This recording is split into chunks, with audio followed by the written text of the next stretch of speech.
But when Bayek sees him, he gets really angry and thinks to himself, this is the last person I wanted to know about Song's power. And that's because he's afraid he'll take him away from him. Anyway, at night, Song goes to visit his sick mother. He tells her that he's almost got enough for her treatment. After that, he leaves the place. But as soon as he steps out, he finds the supervisor standing there, calling out to him. Song walks past him and refuses to even talk to him. But Shuf tells him, I'm not the one who wants you. No, there's someone very important who wants to talk to you. And indeed, Song senses something is up and goes with him. And by the way, this person is the head of the hunters group, Gunhee. At first, he congratulates Song in his own way for obtaining the power of a hunter from Road Pass. Then he gets straight to the point and tells him, we postponed the announcement of your appearance to the public and letting everyone know that you're a hunter from Road Pass so you could think about what you intend to do. Because in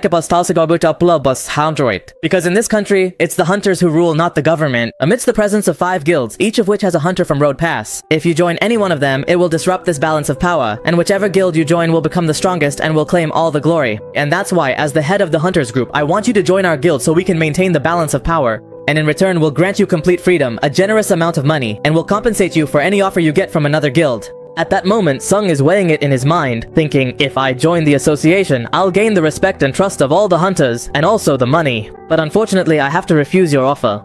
Director Ganho, on the other hand, sensed this and thought, he seems like anyone else who just chases after whoever gives him more money, nothing more. But Sung surprises him and says, I'm sorry, but I feel like the place that suits me best is the dungeon. That's because I want to take on more battles and fight more monsters. When the old man hears this, his heart flutters and he gets really excited, thinking to himself, even though these words are coming from a boy young enough to be my grandson, they really fired me up and made me feel, I also want to fight monsters. If only I were 10 years younger, we would have become friends by now. Anyway, since that's what you want, I won't force you to do anything. You surely know what's best for you. Of course, Sung thanks him for his offer, then leaves the director's office. After seeing him walk away, the director is still excited and happy, so he asks the supervisor to go celebrate quickly. You get the feeling that Sung reminds him of himself when he was young, my friend. Anyway, meanwhile, and specifically in America, he had just woken up, his body aching and battered after the beating he took from Jin, Sung's father, and he's still recovering. At that time, the assistant to the guild leader he's with asks him about Jin, whether he's a monster or just an ordinary human. He replies, after seeing me in this state, you're still asking? He's definitely a monster, not a human. We have to kill him. The assistant then says, alright, and quickly leaves the room.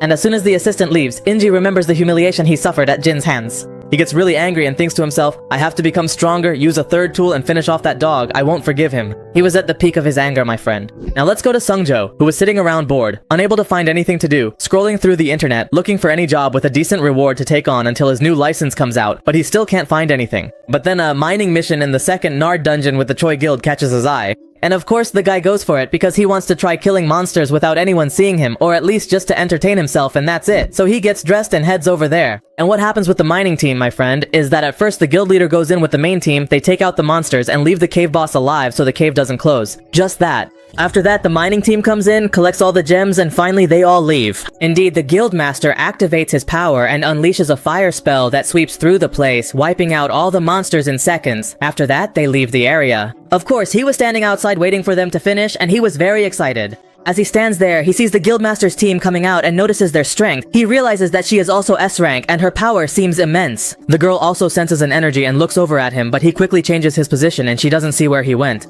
Anyway, after that, the mining team joins them, and of course they thought he was just a weakling who wouldn't be able to help them much, especially in this situation. They still haven't seen what his rank is, but the guy literally shocks them by collecting most of the stones by himself. Everyone is stunned by his strength and asks him, are you some kind of digging tool or what? No sense of say santo de-san. Anyway, now it's lunchtime, so they can take a break. But the guy tells them, just give me a little more time and I'll come. So they actually leave him there, which is exactly what he wanted. He throws away the tool he was holding and rushes quickly to the boss's room, completely fired up, pulls out his weapon, and is ready to finish him off. He was just about to go in when, suddenly, someone in the place says to him, what are you doing here at this time? And the boss is right behind him. He quickly hides the weapon in his hand and turns to her saying, nothing. I was just working in the mines and ended up here by mistake. She tells him, alright then, just take care of yourself next time and don't take risks so you don't put your team in danger. He gets it, understands what she said, and was just about to leave, but as the guy is passing by her, the girl is shocked. Yes, she takes off her scarf and quickly approaches him stunned and says, how come there's no bad smell around you? Are you sure you're a hunter? He tells her yes, and even shows her his guild badge so she can verify it herself. After that, he leaves her and walks away. Apparently my friend walked by with a scarf on because she hates the smell of hunters. But she didn't smell that scent with Song. On the contrary, she actually smelled something nice. Anyway, you get the idea. Anyway, the mining session ends with the team leader paying out, and he gets the highest wage among them. The leader is like, man, you were amazing, you crushed it. Come work with us and I'll pay you 5 times what the others get. Of course, Sung rejects the leader's offer and was about to leave. But the leader asks him to join them for mining in a cave tomorrow, and the guy of course refuses. He's like, I'm just coming with you guys to kill some time, that's all. I just want to check out the monsters, but I'm definitely not coming every day. Then the team leader tells him that tomorrow's cave is a rank E1, which means it's dangerous, so he'll look for someone else. And when he finds out how dangerous it is, as you'd expect, he tells him, alright, I'll come with you, everything's fine. Later that night, the girl just can't get him out of her head, so she contacts the information team to find out anything about him. But the girl is surprised to find that all information about the hunter is completely restricted. On top of that, the president himself searched for her and she couldn't make sense of anything anymore, so she just goes back to bed and says, tomorrow is a new day. Anyway, in the morning, he arrives at the mining team and enters the cave. The guy breaks the tool inside, and then they come out to rest while the teams that are supposed to go in finally arrive. But unfortunately, this team doesn't have a porter and they need someone to carry their equipment. They offer anyone from the mining team to go in with them, promising a lot of money and protection. But of course, no one agrees because everyone knows how dangerous this cave is. It's ranked as top-level danger. But then he realizes this is his chance and tells them, alright, I'll go with you. Everyone in the mining team tries to stop him and keep him from going in, but that's it. The guy is determined. Even the unit leader says, I'm waiting for you. Indeed, the boy is getting himself ready, carrying the bags and going in with them. As soon as they pass through the entrance, he thinks to himself, I mean, I do know what rank this gate is and what kind of monsters are inside. They definitely won't be that strong. But I have a bad feeling and I really hope I'm wrong. Sure enough, they hadn't gone very far yet. Suddenly, a group of wolves attacks them. These wolves are ranked C, and the group thinks they can handle them. The team gets ready for battle, grabbing the wolves and taking them down. Whoever can strike does so. Some break them with their bare hands, and of course, the mages finish off everything in front of them. When he sees this team and how they move, he realizes they're an incredibly strong group, and their teamwork is top-notch. But then the guy gets closer to a wolf's corpse and finds a mark on it. Yato. This means that someone is raising these monsters, and it looks like things aren't going to end well, my friend. They barely have time to look ahead before, BAM! They're suddenly surrounded by 19 orcs of a high rank. The guys are literally stunned into silence the moment they see them. One of the orcs throws a spear at the leader, breaking his shield. From behind, the orcs attack the group, striking at them from every direction. The hunters team tried to fight back and attack them, but the monsters outnumbered them, and they couldn't do anything. This girl manages to immobilize one of them with magic, and this guy sends 2 of his men to kill him. But before they could reach him, the orc had already beaten them up and defeated his soldiers. Even the hunters of the same rank couldn't handle these monsters. And one of them actually gets his arm blown off. The healer immediately runs over to help him. And this girl casts a spell on the monster to stop it from reaching them. But the monster manages to break free from her spell and head straight for the 2 of them to finish them off. But do you really think he can do anything? The monster is right there in the place, my friend. No way. Suddenly, he lifts himself into the air, light as a feather, smashes his own head, and then charges at the monsters at an insanely fast speed. He slashes at their legs, and the monsters can't move properly because of the blows they've taken. The hunters take advantage of this opportunity and finish them off. Yeah, you better not move. It's for your own good. They really do take out all the monsters with our hero's help, and no one knew what had just happened. But that girl had noticed Seng and his moves and thought to herself, never mind. The most important thing is that we got through this stage thanks to him, so after seeing those monsters, they all agreed together. Either they continue inside the cave, or they go back before something even stronger than those monsters shows up again, and they wouldn't be able to do anything about it. So, after the leader realizes how dangerous their situation is, he tells them, no, we have to withdraw now, and when our strength is right, we'll come back to this cave. Everyone actually listens and starts to leave, that's it. They were heading for the gate, but when they get there, the gate is already closed. Yes, there's a very powerful magic spell on it, and they have to stop to break it. So, 3 of the wizards step forward to break this spell, and suddenly a terrifying energy fills the place. Yes, a voice speaks to them and says, I am Kargalan. The 3 who are using magic are struck by its power, and the kids are about to die. The leader, when he hears the voice, looks behind him like this. And wow, there are more than 50 orcs from the orc army there, just like that. The leader and his squad surrendered to death. He immediately approaches the leader of these monsters. And the leader also moves toward him. The boy, as he stood there, was extremely terrified. He asked the monster, who are you and what do you want? Suddenly, the leader of the monsters straightens his body and face. Strange things start happening to him, and then he speaks to them again in a man's voice, introducing himself saying, welcome, humans who have appeared here. Honestly, we've missed you, you dogs. Anyway, let me introduce myself and tell you everything. I am Kargalan, the strongest sorcerer in the orc tribe you see before you. And now I give you 2 options. Either you die at the hands of the orc squad I sent to visit you, or you come to me and I kill you myself. The commander keeps asking him if he was the one who blocked the exit or not. Kargalan tells them, yes, I blocked it, and quickly asks, so what are you going to do now? At that moment, the commander knows this is the end for them and says, alright monster, we'll go with you. After that, the commander calls out to Seng, goes over to him, and apologizes for getting him into this mess.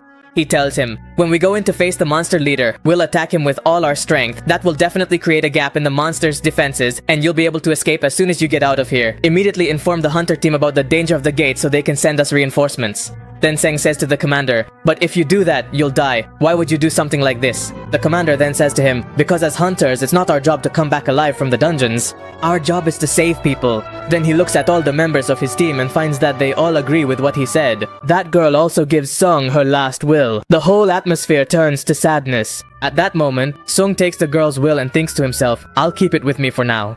He remembers what happened to him back in the double dungeon when everyone abandoned him. He realizes that the team is good and they're all kind people who don't deserve to die. And indeed, the guy decides to go with them. They finally arrive at the location of the orc boss, Kargalan. And as soon as everyone sees him, they're shocked. Yeah, there are hordes of monsters on both sides. It really looks like this is the end for them. Their boss was also sitting on his throne, welcoming them at that very moment. And specifically in front of the gate, Itchahi went to the mining team to ask about Sung and find out how he was doing. Of course, the leader tells her that he went in with the second team as a porter. The girl is shocked and thinks to herself, does he want to commit suicide or what? Entering a gate with that level of force, and what rank are you? That means you're giving up on your life. The girl is still talking when suddenly she senses a very strange power coming from the gate. She immediately grabs a sickle from the leader and heads inside, clearly determined to help them. At the same time, all the Ark monsters start attacking and screaming, and the atmosphere at the border becomes terrifying. Kargalan is also extremely excited and mocks the humans, silencing his followers. The leader of the hunters, his voice trembling with fear, asks him why he brought them here. If he has all this power, why did he let them live until now instead of just killing them and getting it over with? Kargalan laughs at him and says, it's just for entertainment, nothing more. Yeah, you're nothing but insects. I let my soldiers have some fun with you, and then I'll finish you off. You'll suffer the harshest torment and beatings. I won't even let you catch your breath. Then, he spreads his dust aura throughout the area. Everyone, upon sensing it, their expressions changed completely, like a total 180. They were about to die from fear in front of him. But Kargalan notices among all the kids that he wasn't shaken at all. On the contrary, he stands just as he was, then puts on his mask and gets ready to kill him. And the leader immediately takes advantage of this, charging at the monster with all his courage, thinking that all his friends are right behind him.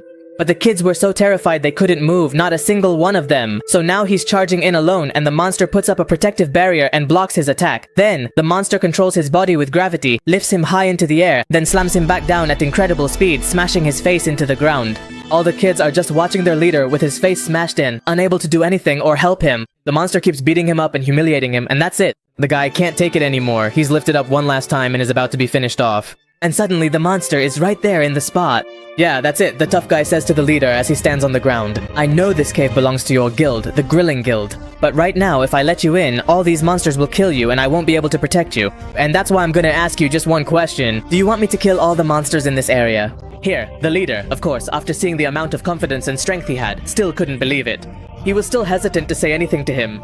At that moment, he grabs one of the strongest soldiers of the Ark, uses the same beast skill on him, and breaks him. Then he looks at the leader again and tells him, finish them off. At that moment, the leader, full of sadness and helplessness, says to him, please help us. At that moment, Sungja laughs and looks at the beast with utter foolishness. His terrifying aura appears behind him, and everyone stands there, shocked, waiting to see what will happen. And suddenly, the army of monsters and the skeletal eater appear in the place. And the beast is surprised, unable to believe the sheer number of monsters there. Literally. Everyone standing there is shocked. Even the mage of such a high rank says, how is this possible? How did he summon all of these, while I can only summon 2 monsters at most and can't even manage a third? At that moment, the beast realizes the danger of the situation he's in and orders his followers to attack him, trying to use the environment to his advantage. But he activates a skill on his shadows that boosts their power. Yes, he gained that skill from the Demon Tower, and it instantly boosts his soldiers' power to the maximum. So his soldiers immediately start fighting the monsters relentlessly, showing no mercy to anyone in their way. Iron takes out a large number of them, and Grezzo is also dominating the fight, crushing them with ease. The guy's abilities and strength are almost indescribable, and everyone is standing there, shocked and unable to believe their eyes. But on the other hand, the monster leader was extremely powerful, and no one could stand up to him. The other strong monsters were also easily taking out the regular soldiers,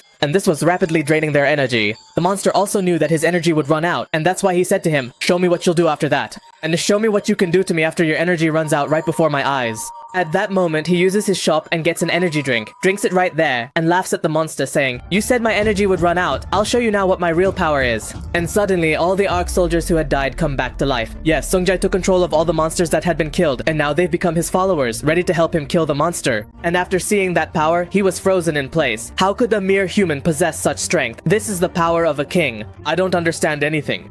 There must be something wrong. Then he gets up to face Sungjae himself, using all his strength against him. Meanwhile, she was looking at all the corpses of the orcs and realized that something was wrong. She tied her hair back, prepared herself for battle, and rushed in quickly to catch what was happening inside and save anyone from the team who had gone in. And also, on the other side of the gate, the chief arrived along with 2 members of the monitoring team to track Sungjae's movements and find out why he was here. But at that moment, they sense a powerful energy and can't move. They immediately bring out the measuring device to determine the energy level of this crystal and what rank it is. And boom, they're shocked. Yes, this is an S rank one, and they need backup immediately. They actually go inside the gate and call for support from Guildmaster Choi, informing him of what happened. The Guildmaster is immediately terrified and doesn't know what he's supposed to do. At the same time, Sungwoo and his team have just finished off the monsters in awe. He's forced to go down himself and lets his assistants face Sungjae, thinking he's about to win. But from one side he attacks, and from the other he gets stabbed, and finally he's taken down. Yes, it looks like my assistants are stronger than you. Now you're the only one left, sir. He immediately uses his special skill, summoning his shadow brothers against Sungjae, trying to immobilize him or pin him in place, but he thinks any of this will affect the skilled hero. Just say it with him like that, my friend. No way. Boom. He counters his attack and summons 3 of his own guards using the energy crystal he got from the demon tower to amplify the monster's magic. He breaks through the monster's defense and shatters the mask. Yes, get ready because you're the only one left and you're about to be finished off now. Meanwhile, Dishaheka finally arrives here, and as soon as she sees this scene, she can't believe her eyes. She immediately starts running.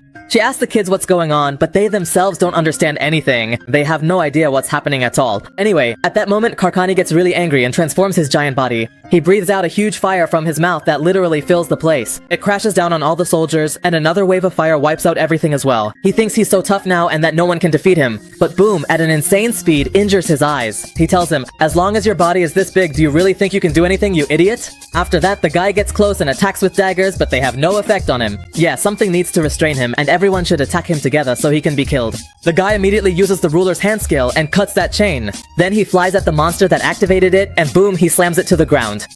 He arrived at that moment and saw his power, and he literally couldn't believe his eyes. Tasha tries to ask him about it too, but he tells her, looks like I didn't know anything about him. Meanwhile, the monster boss looked like he was finally defeated, standing right in front of him. He tells him, after the soldiers are dead, the mage won't be able to do anything. You'll never be able to beat me. The monster struggles against him and tries to attack the soldiers. But that's it. You've had your time and more. Bam finishes him off, and his level literally increases, greatness upon greatness. After that, the guy goes to the monster's corpse to summon its shadow. Yes, he summons its shadow too, and it joins his soldiers. He names it Kiba. And just like that, another one of the strongest monsters is now serving Sung. And honestly, it's going to be absolute chaos. Of course, the commander, the squad, and everyone saw everything that happened.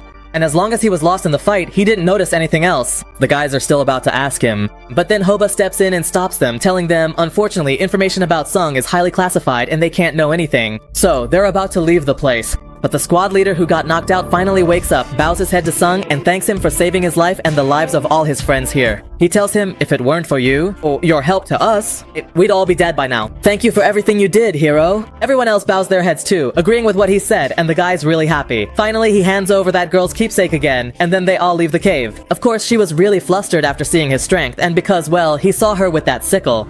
And it looks like she fell in love with him, my friend. After that, the head of the guild finds out everything Sung did and that he saved his other party member. He also learns about the extent of his power and his soldiers, and he becomes determined to recruit him into his guild. At the same time, Sung went to Jiho and sat with him. Jiho also wanted to join their guild, but of course Sung refuses, as he has a different goal in mind. I'll explain that later. Finally, the day comes for Sung to get his license.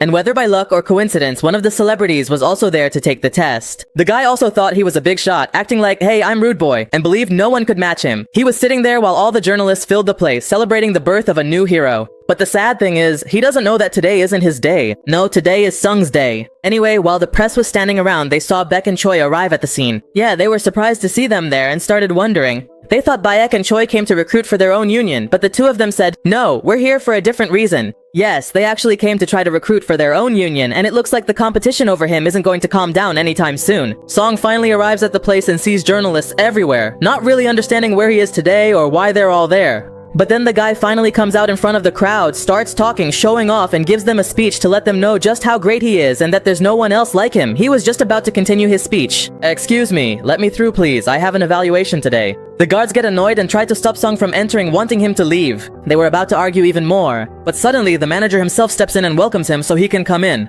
He tells them, he's one of us. How come he's not allowed in? Get back, what's wrong with you? Indeed, he took Song inside, with the two leaders walking behind them. He himself didn't understand what was happening, so he went to see what was going on. But do you really think getting in is that easy, my dear? No, not at all. Of course, the leader Shuff stops him from entering and holds him in place. Finally, Song arrives at Alice's room and goes inside. He asks him to show them his power, and the guy summons his shadow soldiers, literally filling the place. The energy coming from the door outside terrifies and shocks everyone standing there. He tells them, I can summon another 100 on top of these, no problem. Everyone agrees and finally gives him a permit. Yes, finally Song got the hunter's license from the winner. Man, that's awesome. After that, Gani congratulates him on his license, of course, and tells him he's looking forward to what he'll do next. After Song finally gets the license, he leaves the room. The two leaders were waiting outside for him, ready to invite him to join their team. But of course the guy refuses and tells them, sorry, I have something urgent to take care of. Then he heads out through the gate and suddenly all the press are there taking pictures of him. Yes, he's the first hunter to reach this rank in 2 years. And literally this news scoop spreads throughout the entire area and reaches everyone who knows him. His sister also sees him on the news and can't believe her eyes. Even Joe and all the people who used to know him see him and can't believe it. What greatness is this, Mr. Song? And of course, as we all know, no one paid any attention to the boss today and the day didn't go as he expected, just like I told him. Anyway, after that, Sung quickly heads to the hunter's auction and goes inside. Yes, he's going there to get fire-resistant armor and then he heads to the Devil's Furnace cave. He actually asks about the prices and picks out everything he wants. After that, he goes back home, which is literally surrounded by the press from every direction, and finally they leave. His sister was annoyed because of all the people around the house and said, finally, they're gone. What a headache. Of course, Sung apologizes to her, and after that, she goes to sleep. Once his sister is asleep, Sung summons some of his shadows and leaves them with her so they can protect her and make sure nothing happens to her. After that, he goes up to the roof of his house and sends out patrols of shadows to rescue those in need. And you get the feeling she's just in it for her own benefit, my friend. Anyway, the next day the guy takes his friend Jim, drops him off halfway across the city, and then heads into the cave. Looks like he's planning to shake things up. Of course, he put on his fire-resistant gear and got ready to go in. He's standing at the 75th floor and now there's only a little bit left for him, just one boss to go before he gets there. And boom, a mission appears in front of him. Yeah, if you defeat the boss monster on the 100th floor, you'll get a skill that's specific to your job. Things get really exciting as soon as he finds out about the prize, and he rushes at the monsters, tearing through them. At first, a giant monster appears on the 75th floor, and this monster thinks it's unbeatable, smashing everything around it. But imagine, it attacks my friend. No way, he immediately pulls out a trick, transforms the giant, and gives him the orb that doubles magical attacks. He tells him to attack, and right away, he unleashes a burst of fire from his hand, burning everything around him. He hits the monster with it, and boom, he wipes out everything standing, blowing up the entire place. And honestly, he couldn't believe how awesome that was. Anyway, he keeps killing monsters and climbing floors until he reaches the 80th floor. He was sitting there, having stationed his soldiers around the area, waiting for them to finish the job. But suddenly, the guy senses Iron's energy disappearing from the place. Then a few orc soldiers get killed, and right after that, he feels that there's a really powerful monster in the area. At that point, he locks onto it and waits, watching as it fights in the tank, observing to figure out its identity. He actually finds some knights attacking his monsters and wiping them all out. After that, the guy comes out to them and says, well done, so you're the ones taking out my monsters. You guys aren't getting away today. 2 of the knights attack him. He completely destroys them, smashing everything in his path. His speed is incredible, and he goes up to the 3rd knight and says, why are you so scared? Weren't you just a minute ago going all out, killing my soldiers and everything? Now I'm not going to show you any mercy, come on. Looks like the monster is actually afraid of him, my friend, and he's thinking to himself, a monster is attacking me. Anyway, moving on. So that's where our episode ends for today. If you enjoyed it, don't forget to let us know in the comments, and don't forget to like and subscribe, man. Come on! Goodbye.